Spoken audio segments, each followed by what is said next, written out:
Okay, we're gonna get started. Cool. Don't worry about it. Thank you. Cool.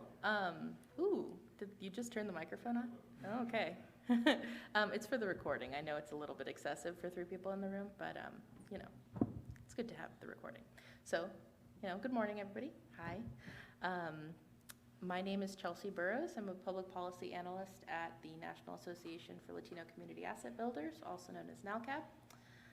We are a U.S. Treasury certified CDFI, community development financial institution, and we are also a membership organization. So we have just over 160 members across the United States, all working to advance the economic mobility of Latinos. So today we're going to talk about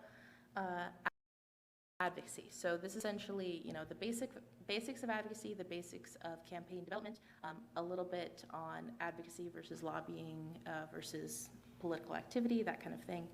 And then at the end of the presentation, we're going to have a little bit of activity to kind of put the theory into practice, because public policy work tends to be vague and broad, but in practice, it's more simple than that. So let's dive in. Oscar, go ahead and introduce yourself. Hello everyone, I'm Oscar. Oscar Marroquin. I'm a public policy associate at NALCAB, and like Chelsea, connect with congressional offices, with officials from federal agencies and other nonprofits in the form of coalitions for our advocacy work. And before I was at NALCAB, I served term service at AmeriCorps. And before that, I was lucky enough to work in my family's native Guatemala, covering their election in 2019. That's all about me. Oh yeah, I may as well do my bio too. We kind of skipped that because I was talking to, sorry, I didn't catch your name. I'm Loretta. Loretta. Well, I was talking to Loretta before the presentation, so I didn't do my bio. But yes, I also work with legislators and coalitions in NALCAB's advocacy work, do a lot of legislative analysis now. Prior to working at NALCAB, I worked not in the California State Legislature, but with the California State Legislature, working on environmental justice issues, and particularly air quality and oil manufacturing, air pollution, that kind of thing.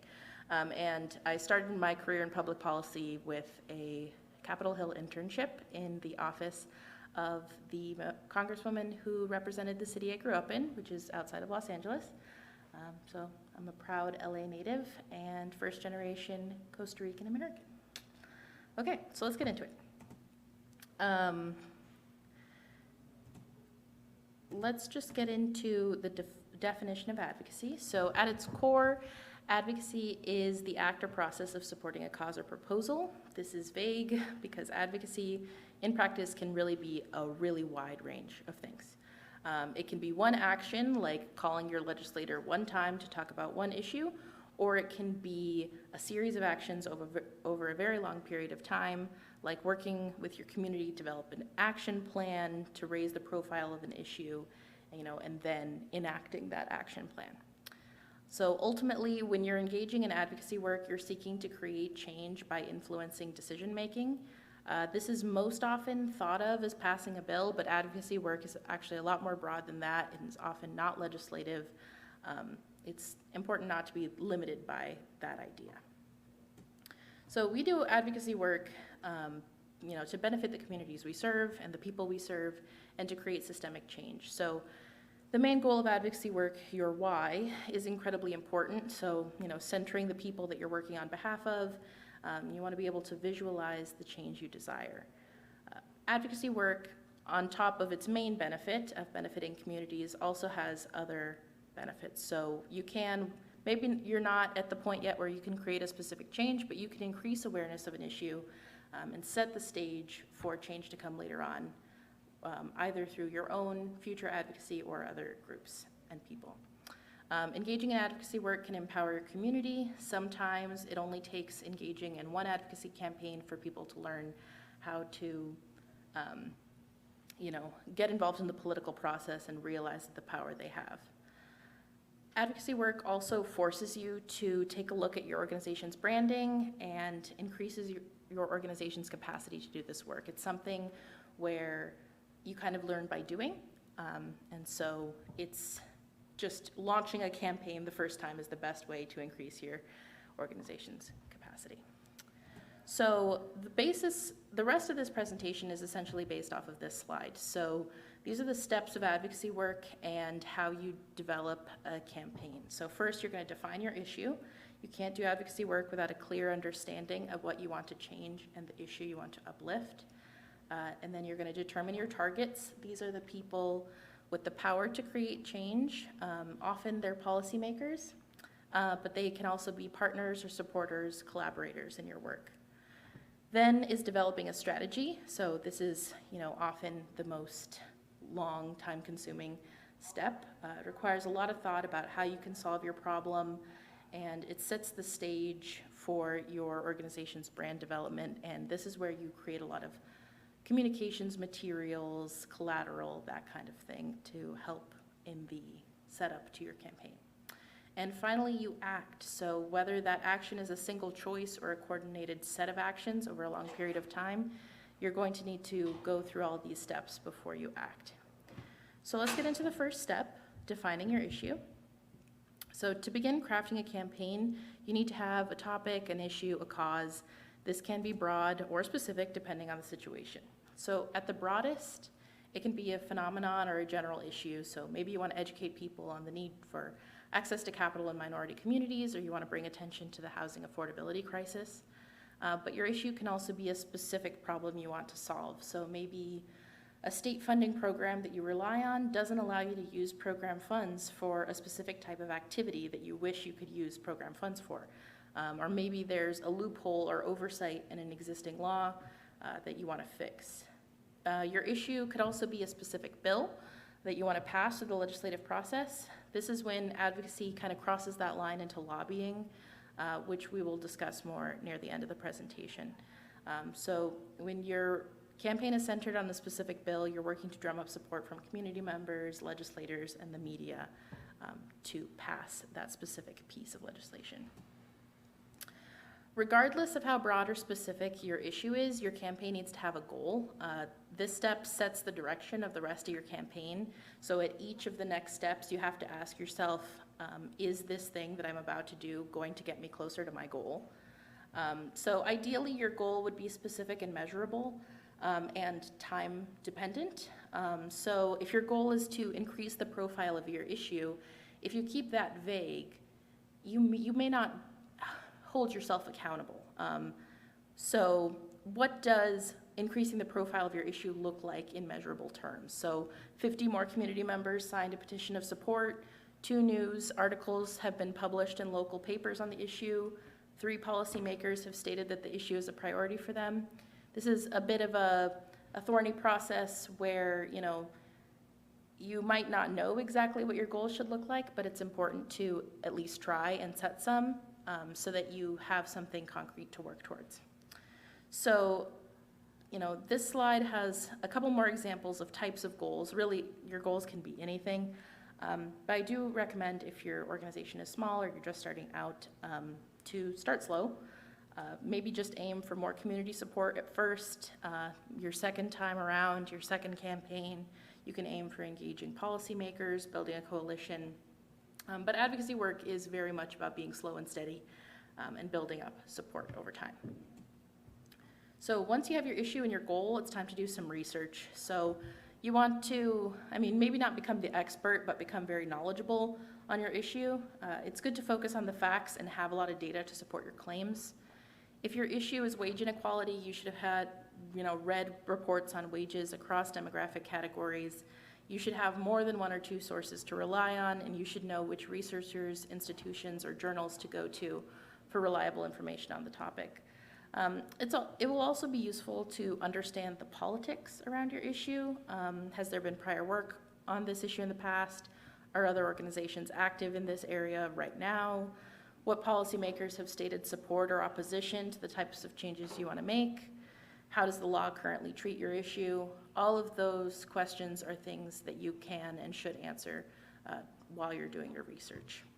However, this is one of the more intimidating steps in the process.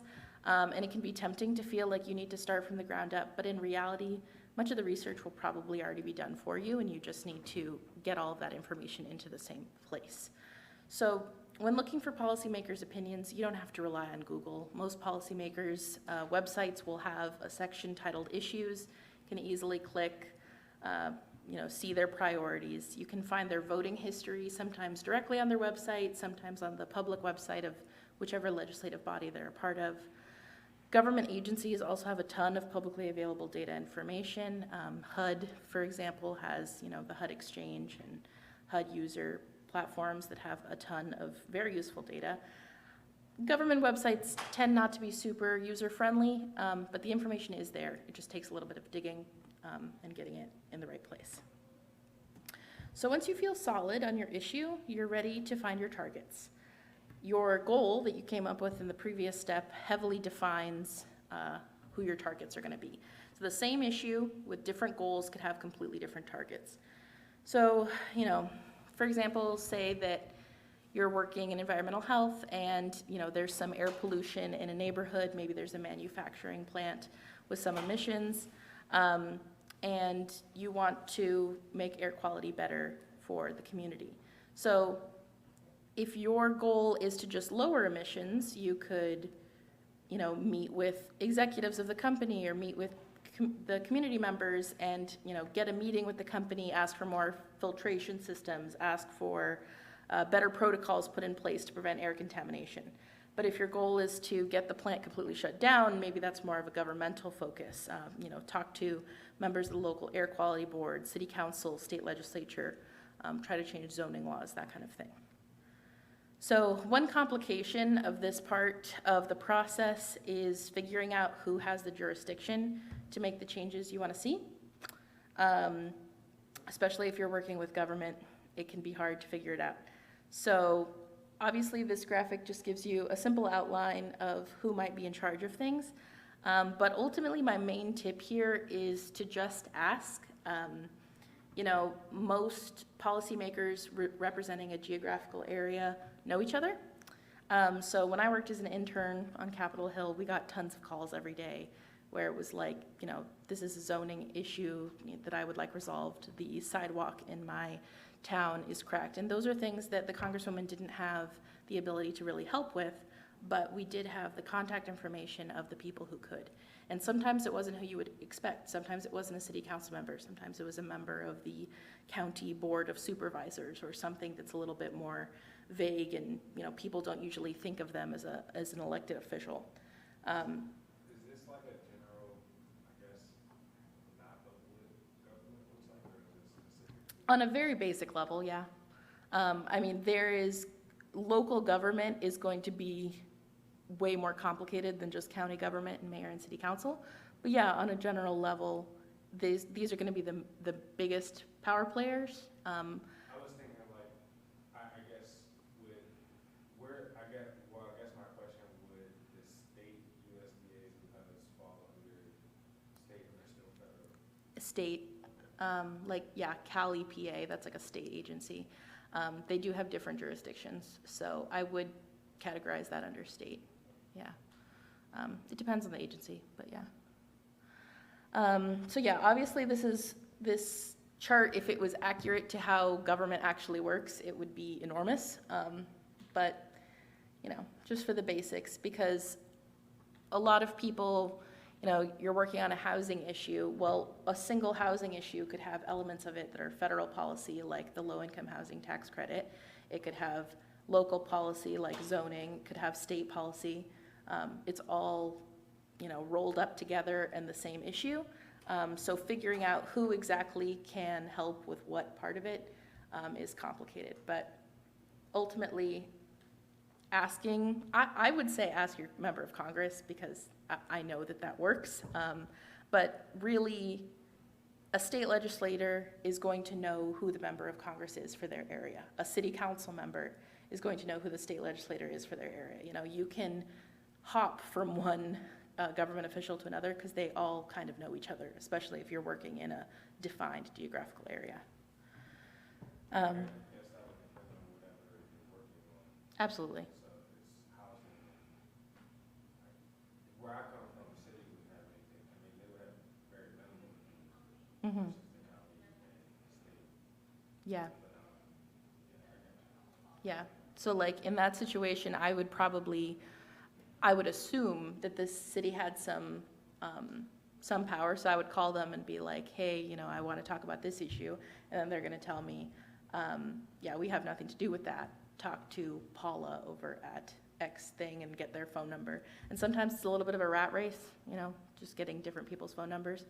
But it's worked for me in the past, so. Is this the kind of situation where, like, so sticking with housing as the example, even though I know really nothing about the work that goes into that kind of advocacy work. So if you're working, so with getting like a letter of, getting a letter of support or something Mhm. from like your local people, sway anything for them going to follow up? Probably not. So what I'm talking about right now is just getting the contact information, like knowing who's in charge. As far as actually convincing somebody, that's kind of a different story and really dependent on the issue. I think that it could help, depending on the situation. But there may be situations like when your contact is a staff member at an agency, not, an elected political figure, where it's like they may agree with you, but getting a letter of support may not be that helpful. So this is earlier in the process before you're getting that kind of support. This is just figuring out who to talk to at a very basic level. Yeah. And on the letters of support as well, I think interesting, and an important thing to remember is, even though we'll have certain goals we'll be hoping for when we try and get a letter of support, the important thing is also who is writing that letter of support and what value do they have towards the person in power. And that relationship really matters as well, because maybe they don't align with us perfectly, but we know that that is a letter of support that will actually make its way through because they have connection or relationship in some capacity. So that's another Does thing. one need something from the other? Yeah, so that's something to keep in mind as well, is that maybe not perfectly aligned or not the ideal candidate you want to write your letter of support, but maybe for your purposes, a better candidate to write the letter of support to their relationship with whoever's in power. So, Are you thinking about like a letter of support for a funding opportunity or just for a general advocacy campaign? It was a term that makes sense. This is all abstract to me at Mhm. this point. Yeah, it's very, the intro to advocacy is very abstract, and it's like, because every single definition, issue, target, goal could be a billion different things depending on the specific situation you're working in.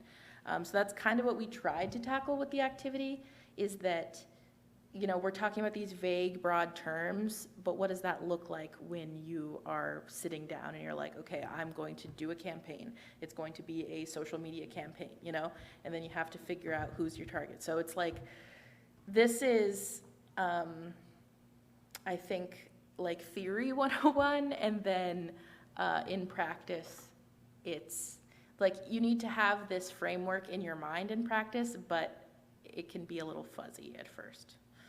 If that makes sense.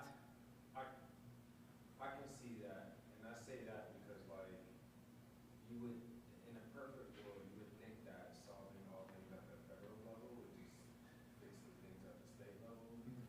If But, only. yeah, it's kind of like Emancipation Proclamation-ish, where it takes 2 years, 3 or 4 years to get the word out. Yeah, it's, It's not legal, and then before you know it, the state, made some policy against it.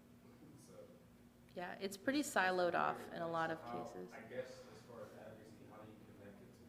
Because that's the problem.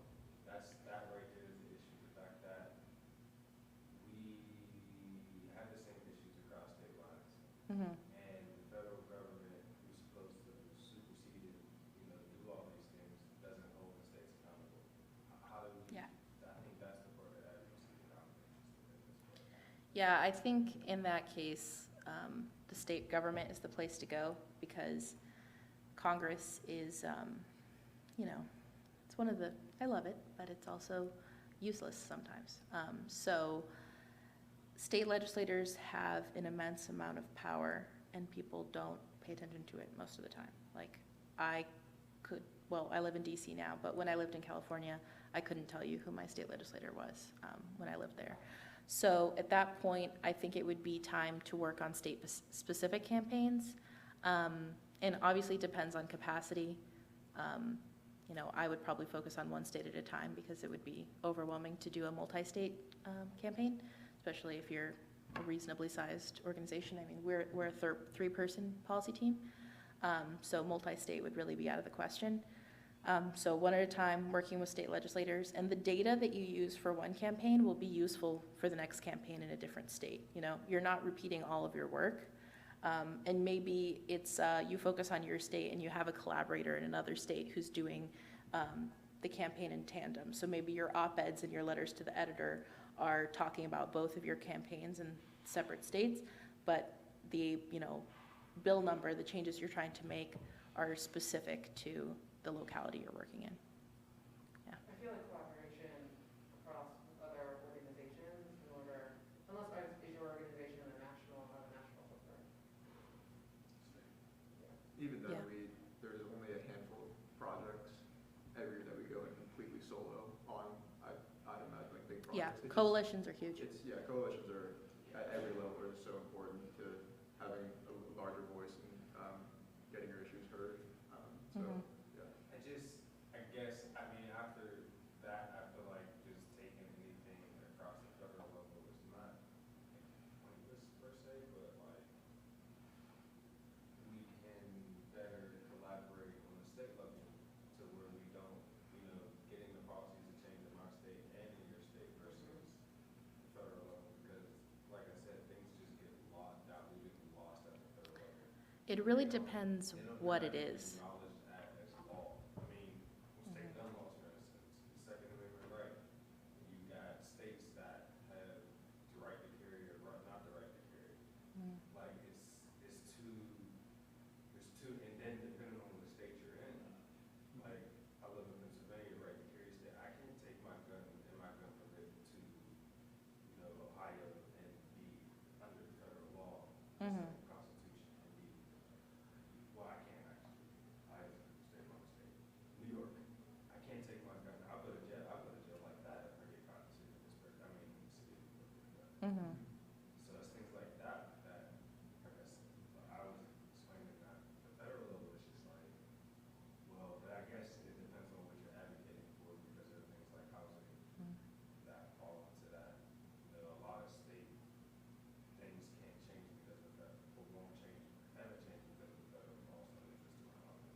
Yeah, for federal level, funding levels are some of the, you know, the things that you can be successful on with campaigns, because the federal government controls a lot of money, a lot of programs.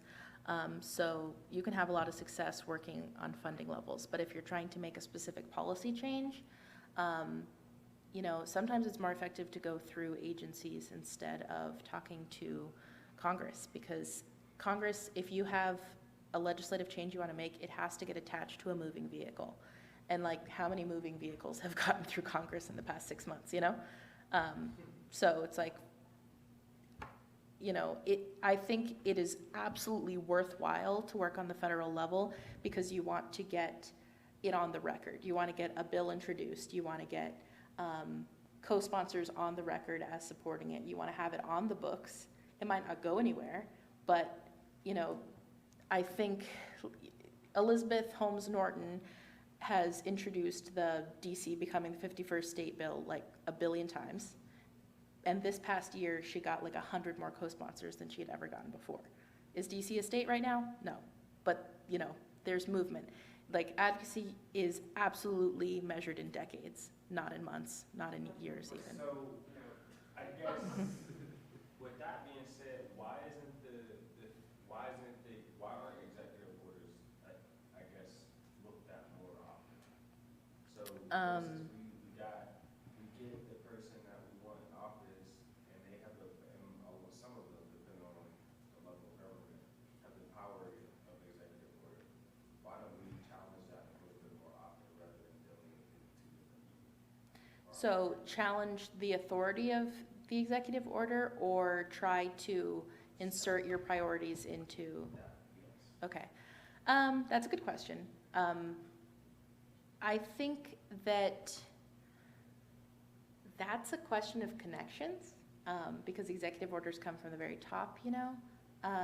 So, What I mean by that is like, I mean, a lot of times the advocacy groups are also advocating for why you should elect this person, mhm, you know, during political times.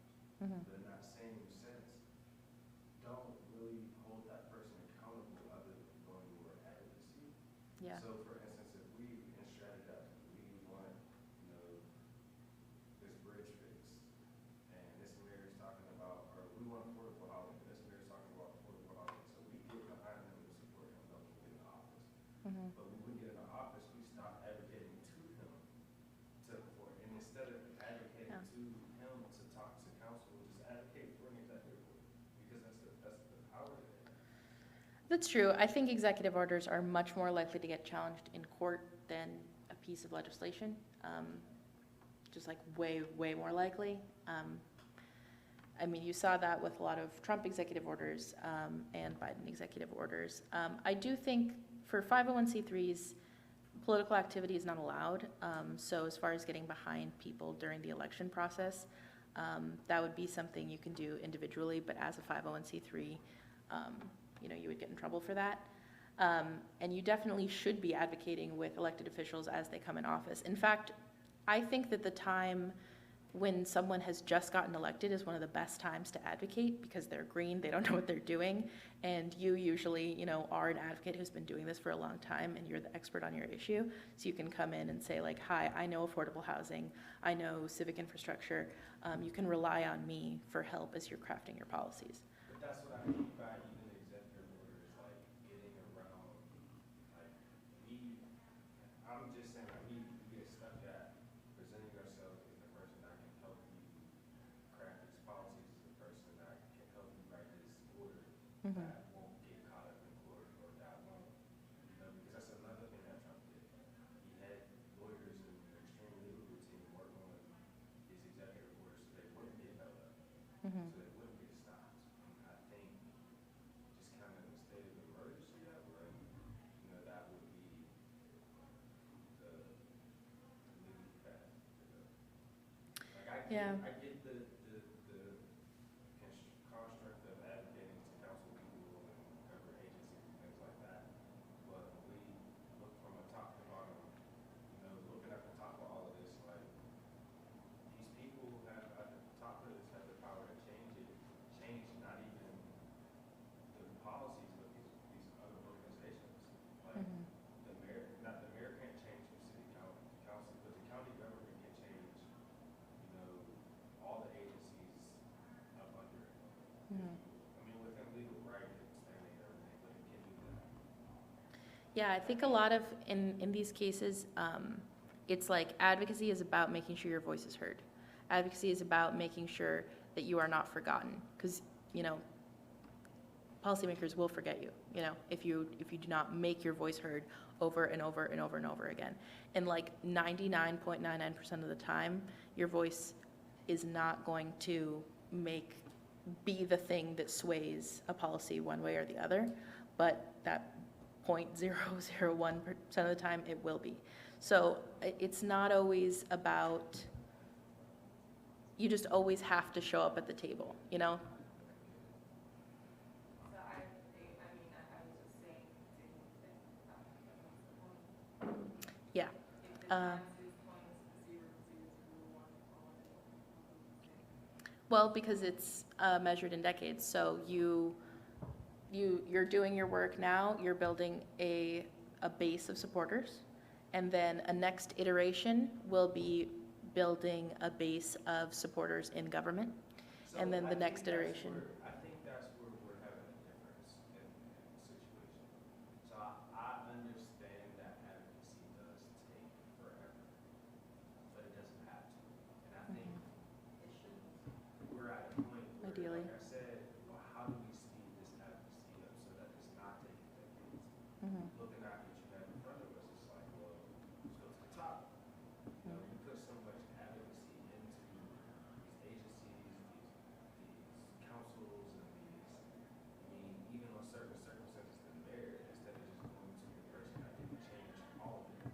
Yeah. That's the reason why we elect a person. I think it's that we just change who we're advocating to. I don't think it's changing how we advocate. I think it's just changing who we advocate to. That to get, the more progressive, like if it gets challenged in the court system, let's clog up the court system with executive orders. What we also know is that the judicial system takes eons. Yeah. So we working in, I think it's just more strategy shifting. Yeah.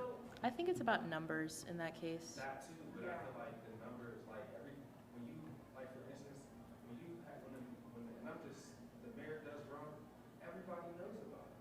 Mhm. For instance, and just example is not even 30 days in the office, the mayor just got elected at Bridgeville, school shooting happened, and something else. And it's like, everybody knew about it. So when we talk about the numbers, we have the numbers. We just aren't using, to me, the media, the campaign in the right way. Mhm. So I feel like it's that like, a different, I feel like there's some organizations, and I am not a part of them, but I feel like there's some organizations who do not shut up. And like, I feel like they are so persistent, and they're persistent when there's a fire, and they're persistent when things are calmer. It just seems like they're always like championing the things that they work for, that they're pushing for, and I think that we need to get more like, because I feel like politicians in office don't want to put their necks on the line for our. I agree with that, but I'm also talking about these politicians that are sitting, like, another example is that I have a councilman who's been sitting for 20 years. We've been talking to him, first of all, trying to talk to him, Yeah. and then talking to him for the past 20 years. Clearly, advocacy doesn't matter. Versus Yeah, going to the I mayor think and getting it's- him to sign that order that says this is what we're going to do, and then having him challenge it. I think it's a valid strategy. I don't think it's I don't think it's a silver bullet. Because I think that it takes very little time for, the opposition to catch on. But what I mean is by developing that relationship, of course you can't, 501c3s can't, as a group get aligned with a political candidate. But there are times where there are leverages that 501c3s can operate in, such as having political forums Mhm. and showing support towards not showing support, but Raising the providing- voice. Yeah, having some type of stage where that candidate can perform explain themselves. And then, like I said, with that relationship, using that relationship to advocate to the next part. I think that's valid, but I do think that you're going to be more successful in that strategy if you're not working at a 501c3. 501c3s are limited in political activity, and things get dodgy if it's near an election time. Let's talk about C4. My expertise is in C3. We're at 501c3 at NowCab. Did you go to the workshop on Wednesday?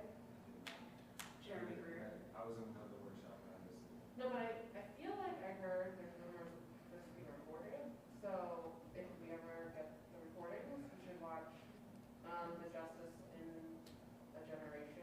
It's hard for Liberation me, in a Generation. with the laws and everything that are in place, it's hard for me to see the point of why there's not this advocacy, like you said, this 1%, it seems like we put a lot of money, time, and effort into something that's not really. I'm not going to lie and say that it's not frustrating. State reps, like they have, the amount of time to get in front of a state rep is about windows about this long. Because they're Yeah. for 1 year, they're going to session, and they're coming back and they're communicating, and that process capacity wise is tiring for a human being. So I think in that case, it's like you're building relationships with more than just a policymaker. So if you're going to be in public policy work, you're in it for the long haul. So, I met people when I had my short stint as an intern on Capitol Hill who are now at federal agencies, and, you know, I have their business card, and if push comes to shove, I can get in touch with them. They're staff level, they're not political appointees. It's just slowly, over the course of years, getting those contacts and getting that influence. A lot of this is kind of who you know. And you know, it totally is frustrating because big changes need to be made, systemic changes need to be made, and they need to be made now. But this is working within the system. So this context is we're doing what we can within the system. Radical systemic change is outside of this. That's activism. That's definitely not from a 501c3 perspective. It's kind of a split idea here. So I think that a lot of what you're talking about are super valid points, and they're incredibly relevant to government and how government should function and serve constituents, but how it serves people right now is how it serves people right now, and we're trying to exploit those processes, maximize potential, band together to do the best we can. You know, sometimes it's not pretty, and sometimes it takes forever, but the work gets done, you know? Yeah. Okay, so building a strategy, which is kind of what we were already talking about.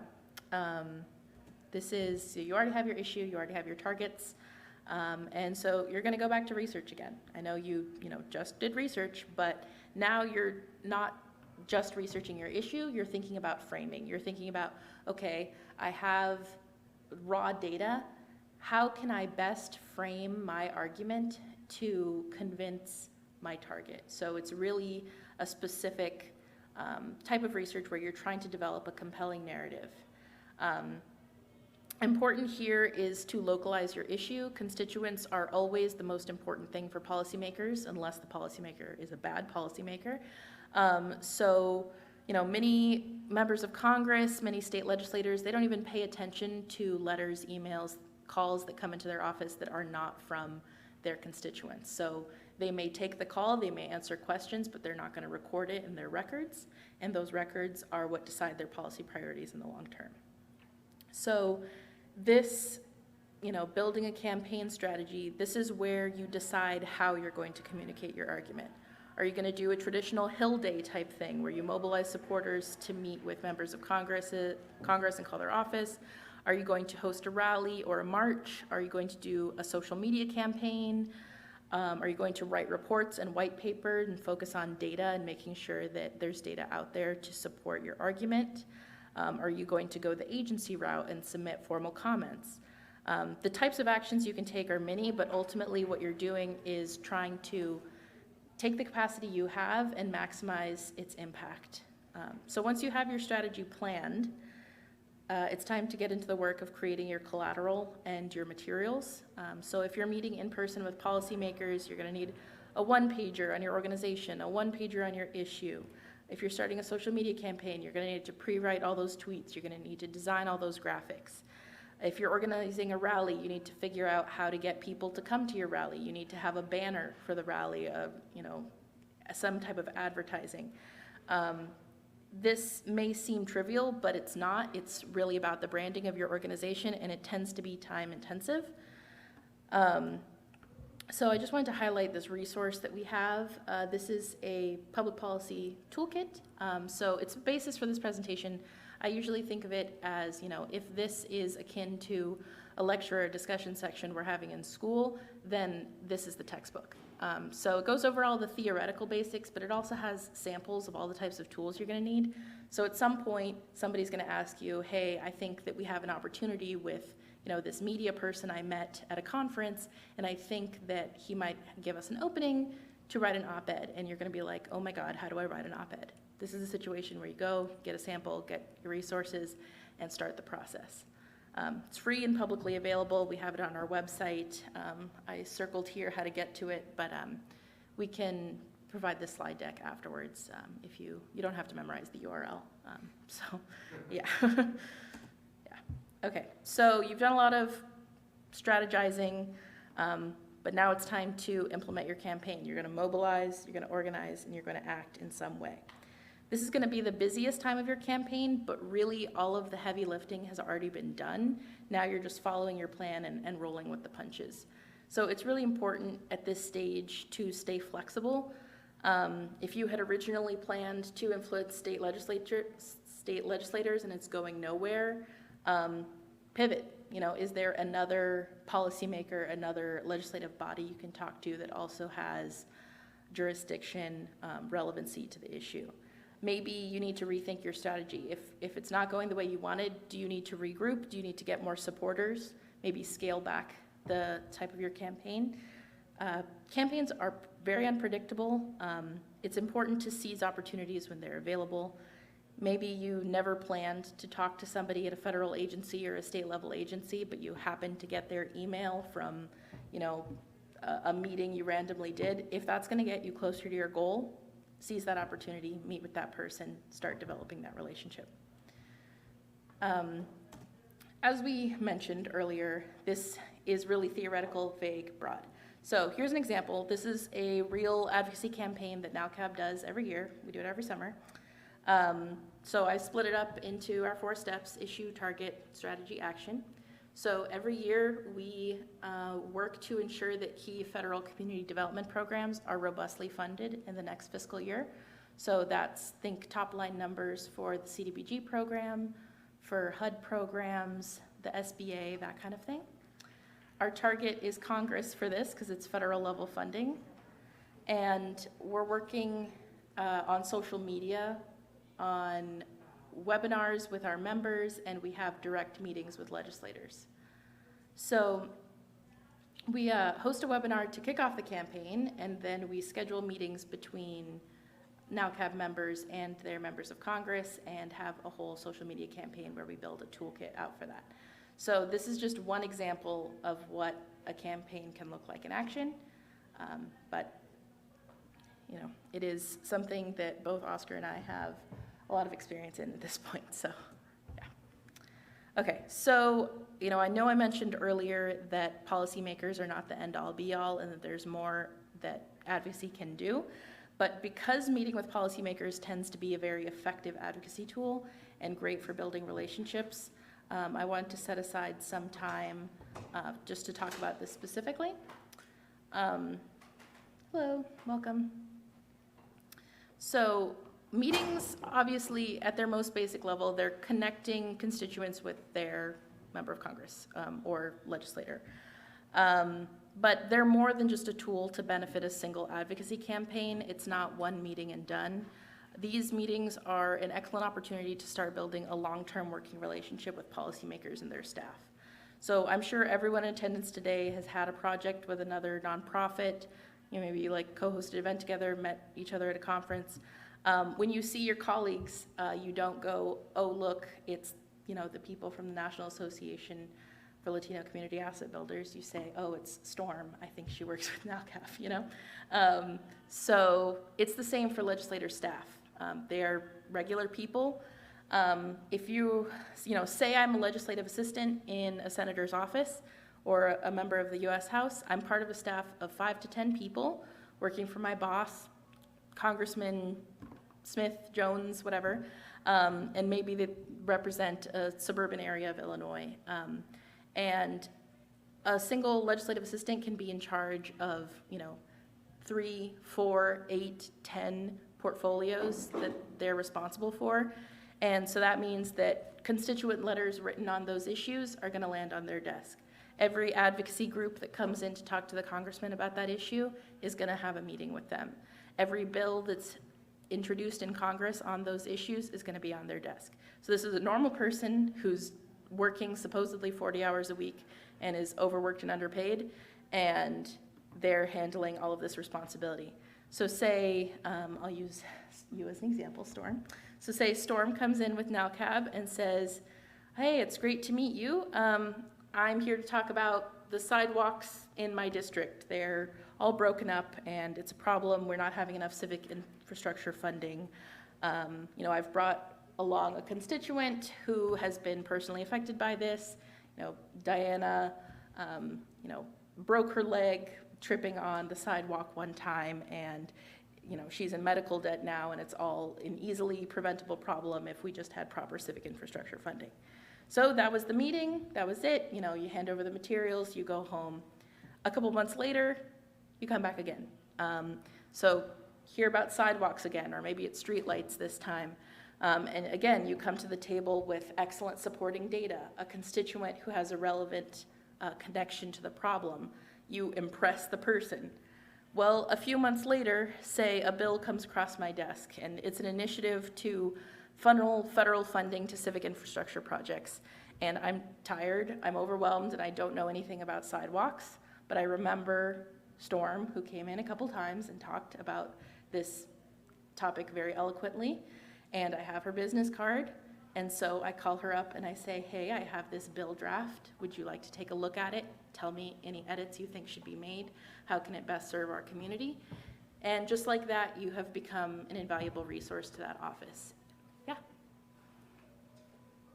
Part of me wants to apologize for jumping all over the place, and then the other part of me is like, I think it's awesome, but yeah, there's a question. Don't worry about it. Appreciate you for rolling with it.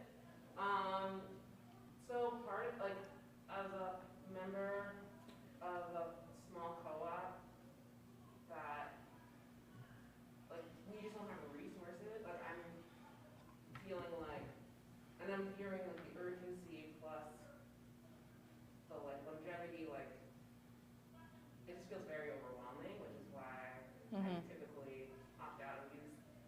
Like, I don't think about politics, I think about how can people one-to-one care for each other. Because this feels messy, which is why I'm in the room, because I'm like, I need to learn more about it. And so, but with all that said, how does coalition, I'd love to save time for like coalition building, if we have to like talk about that, because I feel like I feel like we're small fries, and like, would it be more powerful to have, to like partner with a larger organization that might seem more mainstream and watered down to me, but like they have more capacity to have these conversations? Well, I mean, NowCab is a membership organization. Can I piggyback off that question? I guess something I'm kind of understanding even in the coalition building part is that, you got an organization of 1,000, I got an organization of 100. Out of 1,100 people, one of us is probably the person that we could put in a position so that we don't have to advocate for instance. And that's where it's kind of like, I get the legality of it. Are you saying like running people for office? I mean, yes and no. But like. Yeah, I what I'm think saying- that gets what I'm into saying thorny is issues and again. That's what I'm like trying to, can't quite wrap my mind around. Because, like I said, if you got 1,000 people and I got 100, we coalition building to advocate for, why don't we just, get behind a candidate? Yeah, There's a thin line between what advocacy is and what supporting somebody who's going to make sure that what you're advocating for happens. yeah, so that's fair. Advocacy is very issue specific.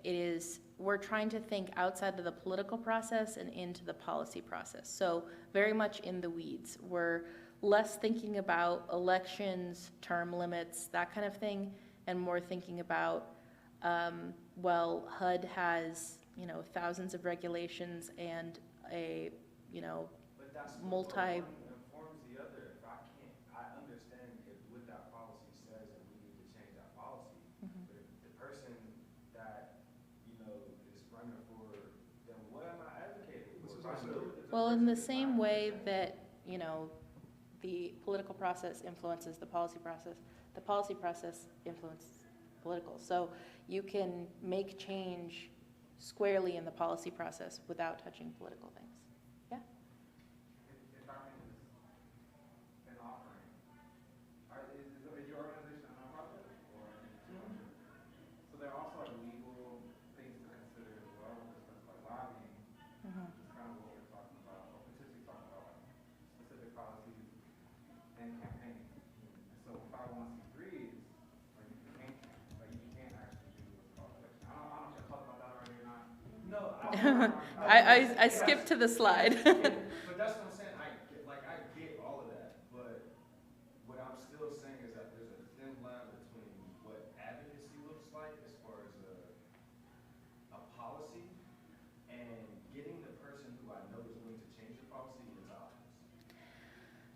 I find myself wanting to agree with you, but the experience I see in government kind of contradicts that, because really it's about the system, it's not about one person in a position of power. Maybe if you got a whole bunch of people, all of the same like-minded thing, all in a position of power at once, that would make a big difference, but that's unlikely. You know, it's not the most probable thing in the world. And so, you know, I'm thinking right now about how there's a bunch of Biden appointees waiting to be added to HUD, and, you know, some of them, you know, I know personally, have worked in coalitions with. I know they're great people, but once they get into HUD, they're going to be constrained by the rules of HUD. And so, you know, I would love to believe that we could elect a single person who could, pass executive orders that will make big change fast, but realistically, that probably will not be successful broadly. It might be successful 1 or 2 times, but government is, it's a hundreds-of-year-old system that is made to be complicated and racist, and it's just we're working within the bounds of it. I feel like it's a this is just reminding me, there's so many layers to the way that we need to, and channels that we need to use in order to make the change that we need. And if this feels too long, and not where there's conflict for what feels right for the work that you want to do, then maybe this path isn't for you, but you can support the people who are doing similar work. And then I'm also thinking about how the socialists are slowly, I want to say socialist alternative, but I don't know if that's what the actual political party is called, but how they elected someone a handful of years ago to Seattle's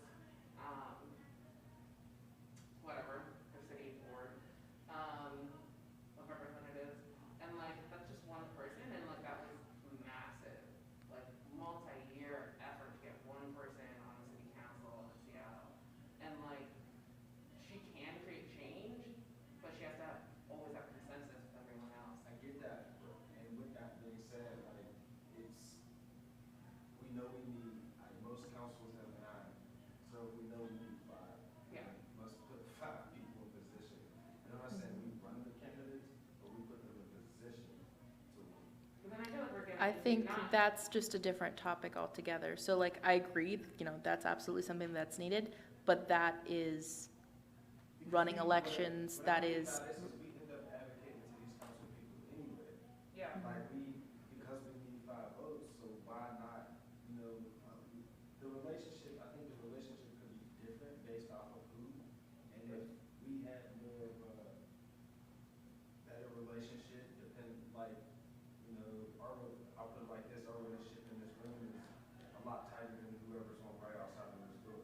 So if we know that, then we're going to put, strategically put in place so that, and I think that, that's a little radical for nonprofits to follow, but I think that's kind of where, nonprofits also in advocacy lose, because you keep trying to, it's kind of like you talk, we can keep talking to these politicians, Republicans and Democrats alike, but what we know is that they're going to be, we're talking about how they're going to be, they're not going to talk to anybody but their constituents. At some phase, and I'm saying that at some phase, when, for lack of better words, the NAACP doesn't, is no longer considered a constituent, because whatever argument or whatever, then the politician stops talking to them. So everything that they advocated for, or advocating with, or who was on the platform is goes with that relationship. Well, I think we're having 2 different conversations here now. I think that's where, how do we change up the advocacy so that it's more, it's not saying that we speed it up in a sense, but it's more proactive. I think Yeah. I agree with you, but I think even we talk about housing, we didn't took how many ever years to advocate for the Fair Housing Act just for it to need to be changed in the next 20 years. That makes no sense. Yeah, I'm not going to stand up here and say that government is, great and ideal. It's not. I'm but not saying that, but I also think that the- these advocacy things are, and excuse my bluntness, but some of these advocacy things are drawn out to get people paid. Because if I'm going, here, follow me with this. If I'm going to advocate for something the first time, and I should advocate for it so that it doesn't need to be changed. And what I mean by that, if we would have advocated for the Fair Housing Act for the right for the first time, we wouldn't have to pay people to advocate for it again 20 years later. Yeah, but we don't know what the needs will be in 20 years. So I think as far as the candidates go, yes, I fully agree that, different people in office can make major change. But that's simply not what advocacy is. Like, the definition of advocacy does not include political activity like that. So when we're talking about advocacy, it's like, okay, how do we speed it up? I mean, the number one way to speed up advocacy is to have mass support, mass public opinion, and that means you're doing this process that I'm talking about, but on a supersized scale. So you're like, But that's the same thing as an election. And that's where it's like, you getting massive support, and the same person that's running for office is doing the same thing that you're doing. So what I, okay, I was gonna say, just two quick offerings. I don't know if this is a container for that conversation. gotcha. Right. I think it's been made clear like electioneering is not like a topic being discussed here. And it sounds like there's just a theory of change difference here that I don't think is going to be resolved in the back and forth Yeah. right now. No, I think that I it's, don't understand. I'm trying to understand more of what advocacy is versus. yeah, so advocacy is, I struggle with my own organization, like not even just, I don't understand the political barriers and the advocacy barriers of why these two things can't coexist. yeah, so advocacy is working inside the system to achieve what we can and maximize limited capacity. So we are, here, I'll go back to the slide. We know what the rules are. We're working within those rules to do the best we can in the time that we have. And key to advocacy is that we're building on the past. So, NowCab started our public policy priorities probably like 4 years ago. We haven't achieved any of our main public policy priorities. We have increased access to capital. We have created more opportunities for equitable neighborhood development. We have done all those things, but it is building on top of things together. Later in the presentation, there's something about tracking. So keeping track of your advocacy work so that you know who to go back to, who to talk to. Even if you didn't speak to that legislator, you say, I know someone at my organization spoke to you 2 years ago about this issue. Can we work together? And it's always showing up to the table, even when it's frustrating, and building coalitions, like you mentioned before. We got a little off track, but it's when we're, the small fry, as you mentioned, banding together is key. And yes, there is value to, like a NowCab-like organization where we are a defined association. But even if you're not part of that, there's also value to just working with your colleagues.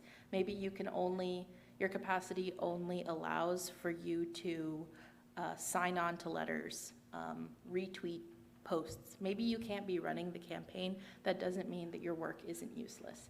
And it can be frustrating because change can be slow, but ultimately, that's what advocacy is, Can I?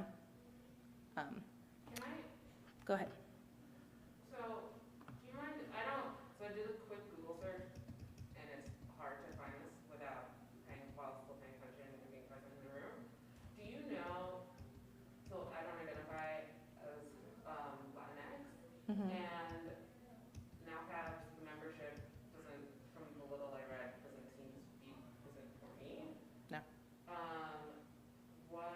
Do you know similar organizations for Black people? Yeah, National Urban League.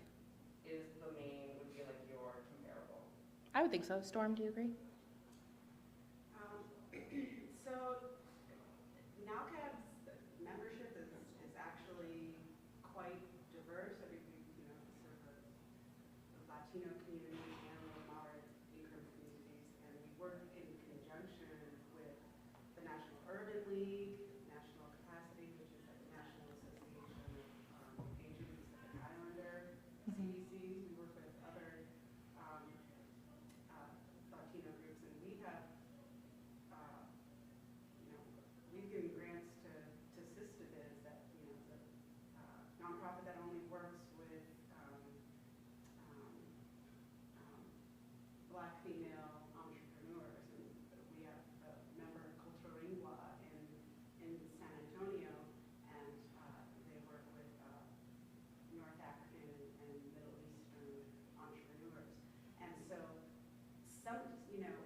quite often, our strategies, we're facing similar issues. We're facing disinvestment, we're facing discrimination, and we have very same issues with the, arguments against the shortcomings of certain policies. So we actually do collaborate a lot. So I'd say there actually is room in NALCAP's membership. It's actually quite inclusive. But that being said, I think we have this, we have our policy agenda, our advocacy agenda, and we don't get everything we're asking for right away, but we've seen a lot of results. We've seen a lot of results in the last 12 months, 18 months, and if you continue to talk about the issues and to get in front of your congressional and Senate and state and local representatives and tell them that what issues are important to you, they do end up circling back to you when it comes time. I mean, SBA reached out to us around the Community Advantage program and wanted our take. We had a series of meetings with them, and we went out to our membership and said, what are the problems you're having with the Community Advantage program? And we communicated those over a series of calls with SBA, and they listened to us. They listened to what we said, and a lot of the changes and tweaks to make the Community Advantage program more easily accessible to entrepreneurs of color, low moderate income entrepreneurs. We just saw those announced a couple of weeks ago.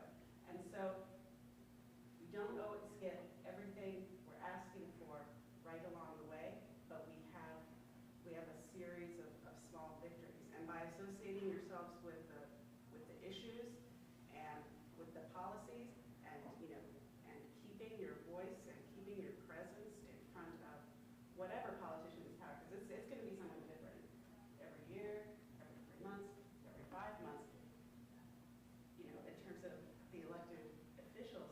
But beyond the elected officials is the system, and it's the powers, it's the administrators, the agencies, and those are the professionals.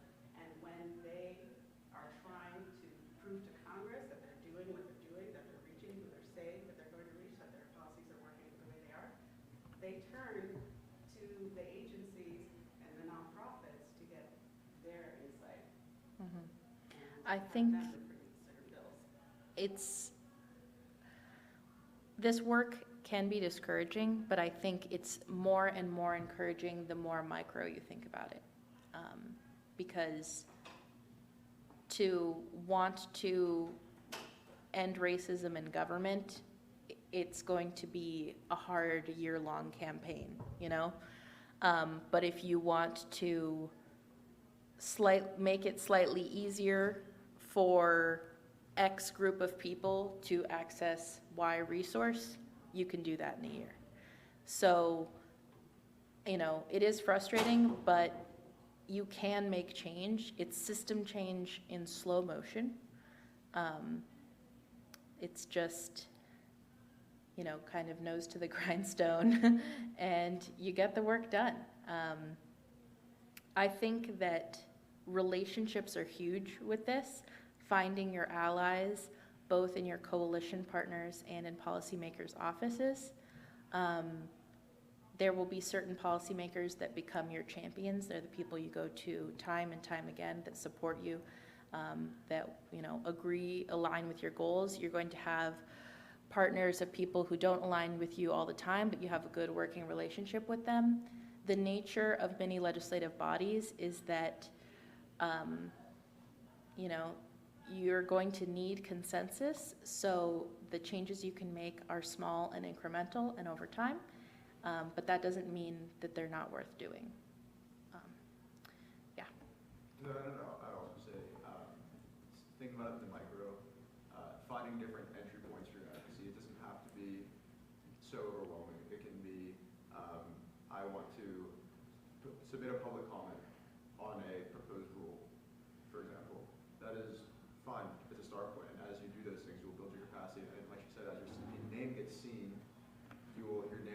trusted then by the decision makers that whenever they have information on X, Y, Z topic, they will come to you. It's branding. And most importantly is, as overwhelming as it may seem, your capacity will dictate a lot of this. So don't try and do something you can't do right now. That's fine. Your capacity will grow because of the experiences, and then you'll be able to do those things. Or through the connections, you'll be able to have a greater capacity because with those connections, you'll create a coalition. Whatever. These steps will build your capacity.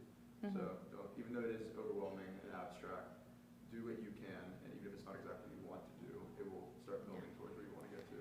We are almost at time, so I'm going to skip a little bit forward to something that I think is relevant about, small organizations doing advocacy work. So advocacy is always allowed, lobbying is allowed within limits, within restrictions, political activity is not. So what is advocacy in this sense? And this is specific to 501c3s, not any other kind of designation. Advocacy is, advocating for broad policy principles. So you're saying, Latinos should have more access to capital. Home appraisals should not be racially discriminatory, that kind of thing. And you can talk to legislators about these issues. Just talking to a legislator does not mean you're lobbying. You can advocate to legislators. Lobbying is about specific legislation. So if you have a bill number, if you have a bill title, then it becomes lobbying. And it's specifically about supporting and opposing bills. So if you are contacting legislators to get them to support or oppose bills, that is lobbying. If you're contacting your network to get them to contact legislators and get them to support or oppose bills, that's lobbying. And so in general, you want to keep your lobbying down if you're a 501c3. It's not something that you can, if you have good records of your work, this won't be an issue for you. So the insubstantial test, there's two different tests that the tax code has about deciding if you're compliant with law in your lobbying activities. So the insubstantial test requires that lobbying is an insubstantial part of an organization's overall activities. So it's generally accepted that if 5% or less of the time that you spend in your organization overall is on lobbying activities, you're fine. There's nothing to worry about. The 501h expenditure test is about money, so the amount of money you spend on lobbying. A lot of people get hung up on these, what you can and can't do in 501c3s. I always recommend just, if you have the extra cash on hand, which I understand many times don't, 1 hour or 2 hours of a compliance lawyer's time can help you create a specific plan for your organization and just put your mind at ease that you can do the actual work and not be worrying about, calculating lobbying hours. So that's just something to keep in mind. And then, we've already touched on this, but if you are a 501c3, anything about an election is pretty much off limits. That's something you do on your personal time or in a different type of organization. But if it is talking about a candidate, speaking for or against a candidate, if you get into campaign donations, anything like that, that is outside of the scope of what 501c3s are legally allowed to be involved in. And so, we bounced around a lot in this presentation, but I think top takeaways are that policymakers work for you. Sometimes they don't act like it, but you have to make them act like it. You have to be persistent, and your voice is always there. You have to know your name, know your organization's name, and eventually they will get to know you whether they like it or not. Another thing is taking it slow and steady. It is okay if you can't run a whole campaign by yourself. Maybe you're dipping your toes into advocacy work by being on one call a week about a coalition, and in that one call a week, somebody says, I'm having a social media campaign, please tweet this tweet. And you tweet that tweet, and that can be your advocacy work for the entire month, and that's fine. You're slowly building your ability to do this. Take advantage of government resources available to you and coalitions of like-minded organizations. I mean, that's really the purpose of conferences like these, but also, meeting virtually with partners is very useful, collaborating on projects together. And, we talked a lot about frustration with the political process today. Remembering your why is incredibly important. So remember who you're serving, what you want to achieve, and try to make it as specific and micro as possible so you don't get discouraged. It is slow, but it's meaningful, and it does achieve real change, sometimes in the short term. You'd be surprised. It's about building those relationships, and when the opportunity comes, you strike. You know, it's not always predictable. So I think we're running out of time. I just want to say the one thing about the activity, we don't have to actually do it. Go for it. So we had an activity plan, unfortunately we don't have the time for it, but based on the conversation we had, a few things that you can all do is, so we have these case studies up here, which we were going to give you. So if you want to come up and take a look on your way out, feel free. But more importantly, those note cards, what we were going to do is read those case studies, and then use those note cards thinking about these questions. And these are questions you can just always ask yourself at any point, just to get an idea of what fits your advocacy campaign right now, based on capacity, based on the target issues, whatever it might be. And you're going to use those note cards to create a campaign for yourselves, whether it be as small as create a coalition and then create a social media toolkit, or get all the way to writing a letter on policy X, Y, and Z for Congress.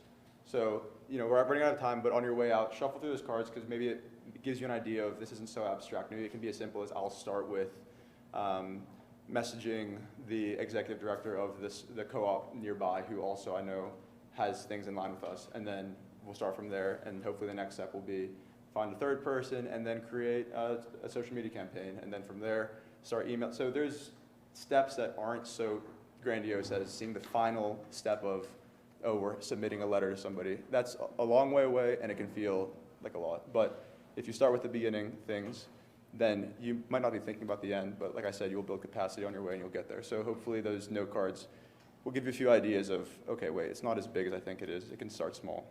So even though we don't have the time for the full activity, I just want you guys, if you have a chance, just to peek at those note cards so that you can see a few activities you can take part in.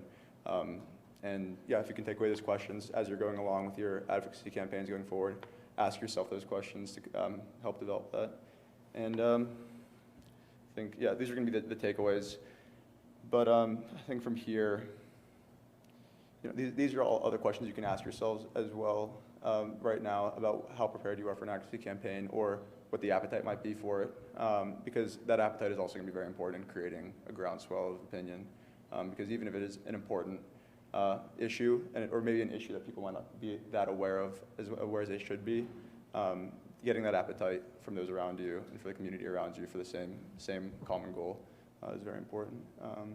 So, you know, this is quick. I wish that we could have done the activity so you could see in practice what we've been talking about, because I know, like we've said multiple times, it's frustrating, it's abstract, it's overwhelming, and the point was for this activity to kind of bring it down to a smaller level so you could see with the steps in place, it's really not as much as you think it is. But yeah, so feel free to take a peek at the case studies, look at the note cards. And the note cards are the stacks of white cards. And yeah, that's just a quick run through what we're going to do and the things you can take away from that. And then if you want to keep in touch with us, if we have our newsletter, which comes out every single Friday. I think it'll be out by noon usually every Friday, so it should be out soon if it's not out already. And then our Twitter, our website, like we said, all our resources. Please feel free to use them. And if you have any questions about this presentation, or anything else going forward, if you have just questions about advocacy in general and want some advice, please reach out to us. Yeah. So. And we have our business cards up here, and if you would like a copy of the deck, feel free to write your email. There's a pad of paper up here. We'll get it to you. So, yeah. Thank you, everyone. Thank you. Lunchtime. The Advocacy Toolkit is also just very useful, and it's on our website. And if you go through there, you can go and see sample tweets, sample letters to the editor, and that really helps to break the ice and take some first initial steps in, waiting to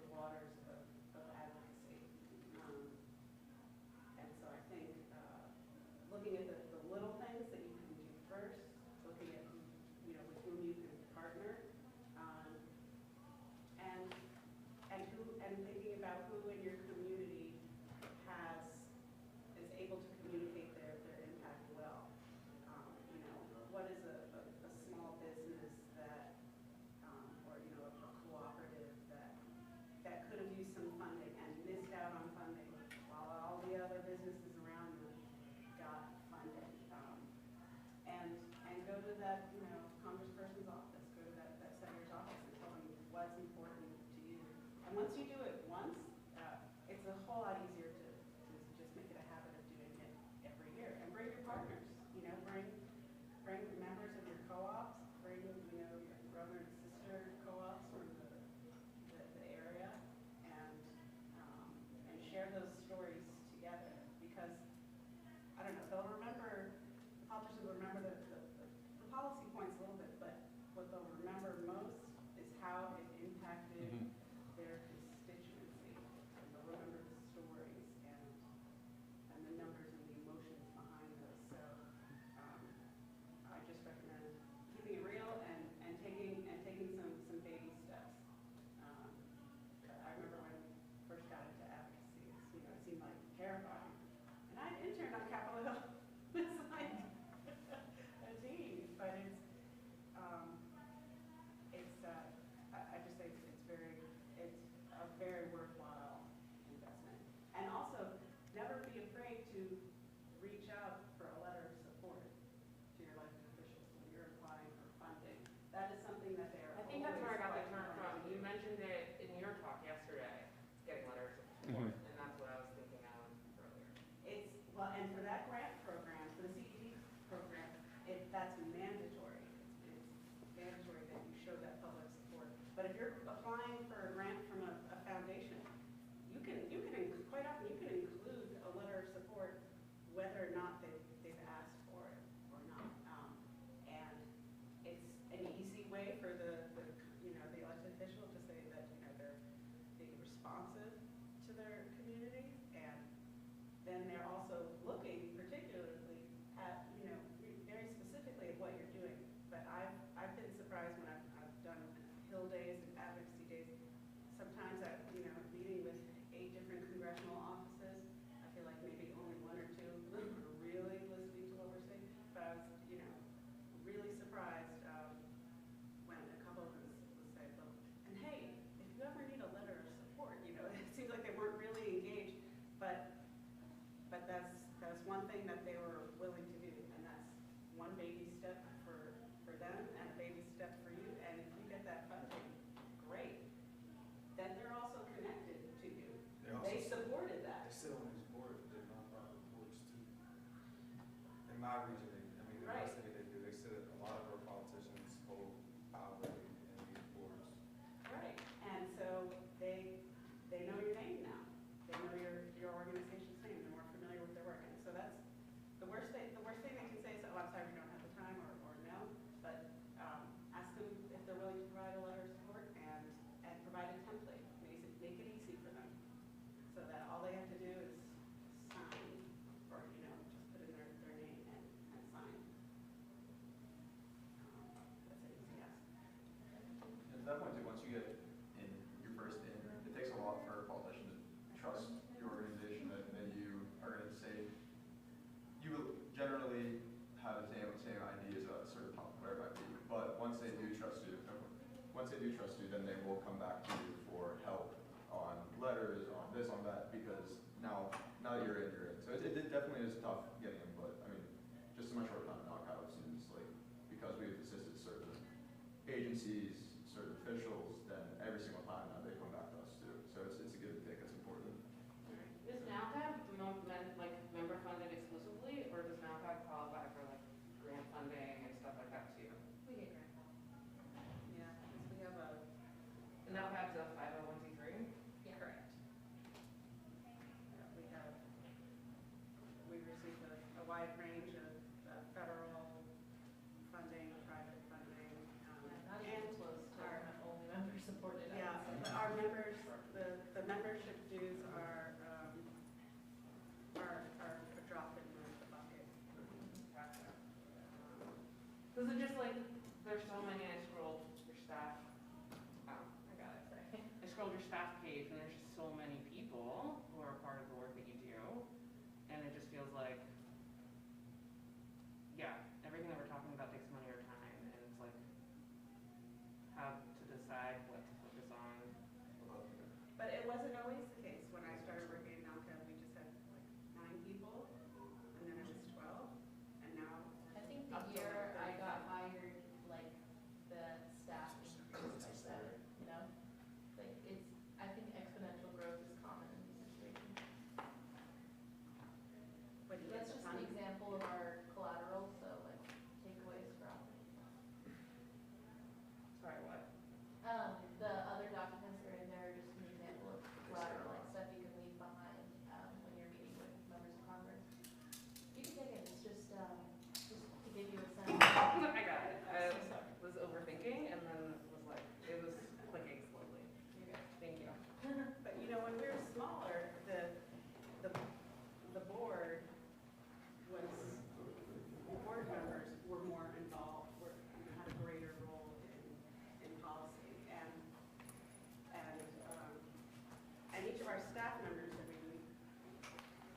not in the policy,